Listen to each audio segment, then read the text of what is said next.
अस्सलामुअलैकुम वरहमतुल्लाहि वबरकातुहू। हाय दोस्तों, कैसे हैं आप सब? उम्मीद करता हूँ खैरियत से होंगे। मैं हूँ आपका अपना लुकमान आज़मी। तो चलिए दोस्तों, आज हम लोग रिएक्शन देने वाले हैं असदुद्दीन ओवैसी की स्पीच पर, जो कि लोग उन्हें बी टीम कहते हैं। वो ये वीडियो ख़ास तौर से उन लोगों के लिए। तो चलिए दोस्तों, स्टार्ट करते हैं। को हराने के लिए सब एक होकर एक मुसलमान को हराने के लिए इन्होंने कोशिशें की और इनकी कोशिशों की वजह से इम्तियाज जलील बहैसियत रुकने पार्लिमान कामयाब होकर नहीं जा सके। मेरी आपसे गुजारिश है कि जमहूरियत में अब हमको चाह रहा हूं इल्जाम लगाने वालों से, बताओ इम्तियाज जलील को किसने हराया? फिर बताओ इम्तियाज जलील की कामयाबी को रोकने के लिए किस किस ने कोशिशें नहीं की? इम्तियाज जलील को जो सबने मिलकर हराया, अब इंशाअल्लाह ताला हम सब मिलकर दोबारा इम्तियाज जलील को महाराष्ट्र की विधानसभा में भेजाएंगे। पिछले 10 साल से बीजेपी की सरकार दिल्ली में है और महाराष्ट्र में बीजेपी शिंदे और अजीत पवार की मिलीजुली सरकार है। मैं आपको ये बताना चाह रहा हूं कि बीजेपी और तमाम सेकुलर पार्टियों ने मिलकर महाराष्ट्र के पार्लियामेंट के इलेक्शन में एक मुसलमान एमपी था, 48 लोकसभा की सीटें थी। सब ने मिलकर ये कोशिशें की कि इम्तियाज जलील को दोबारा पार्लियामेंट में हम खत्म रखने नहीं देंगे। और एक ही वन पॉइंट एजेंडा था कि महाराष्ट्र से कोई भी मुसलमान एमपी बनकर ना जाए दिल्ली को। और जो एक एमपी जीत कर आया था महाराष्ट्र से, उस इम्तियाज जलील को हराने के लिए सब एक होकर एक मुसलमान को हराने के लिए इन्होंने कोशिशें की और इनकी कोशिशों की वजह से इम्तियाज जलील बहैसियत रुकने पार्लिमान कामयाब होकर नहीं जा सके। मेरी आपसे गुजारिश है कि जमहूरियत में अब हमको इस विधानसभा में अपने इत्तेहाद की ताकत पर हमको अपने मजलिस पार्टी के उम्मीदवारों को कामयाब और कामरान करना है। मेरे बुजुर्गों, मेरे नौजवान साथियों, आपको ये याद होगा कि जब कभी भी मजलिस इलेक्शन लड़ती है, मजलिस के खिलाफ ये इल्जाम लगा दिया जाता है कि मजलिस फुला की टीम है, मजलिस के लड़ने से वोट काटे जाते हैं।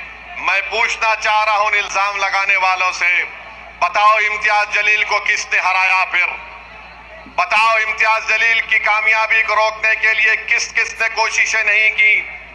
एक इम्तियाज जलील था जो पूरे महाराष्ट्र के दलितों के, मुसलमानों के, मजलूमों की आवाज भारत की लोकसभा में गूंजती थी।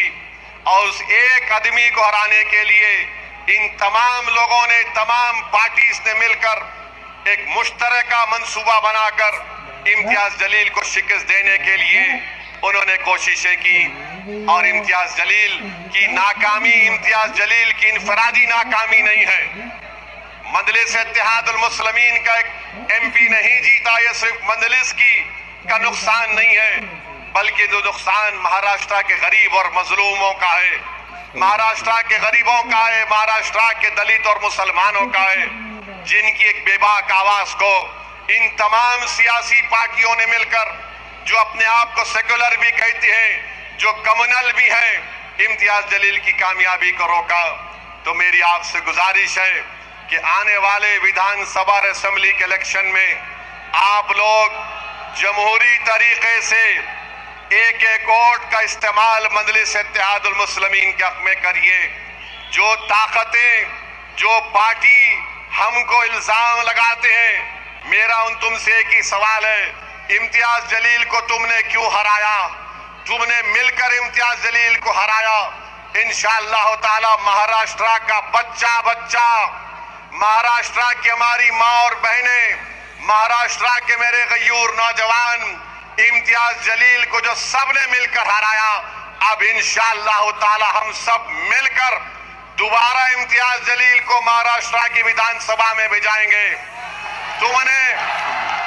तुमने इम्तियाज की आवाज को नहीं, तुमने महाराष्ट्र के गरीबों की एक आवाज को पार्लियामेंट पहुंचने से रोका। अब इंशाअल्लाह ताला महाराष्ट्र की विधानसभा में इम्तियाज जलील जाएगा। किसी की भी सरकार होगी, इम्तियाज जलील तुम्हारी नींद हराम करके रखेगा इंशाअल्लाह ताला। जैसा कि दोस्तों आपने वीडियो कंप्लीट देखी, किस तरह मतलब लोगों ने असदुद्दीन ओवैसी की पार्टी को बीजेपी की बी टीम बताती है। तो उनको कहना यही है दोस्तों कि सारी पार्टियां मिलकर इम्तियाज़ जलील को हराने की कोशिश की थी, इसलिए वहां से इम्तियाज़ जलील हारे।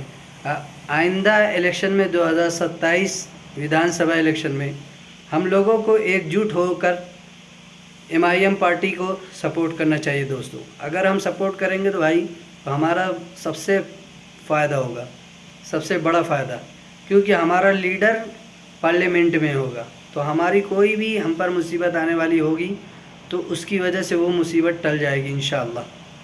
तो हम सभी दोस्तों से गुजारिश करते हैं अपने चैनल के माध्यम से कि सारे दोस्त, सारे भाई लोग खुल कर MIM का सपोर्ट करें। तो मिलते हैं दोस्तों नेक्स्ट वीडियो में, तब तक के लिए अल्लाह हाफिज़।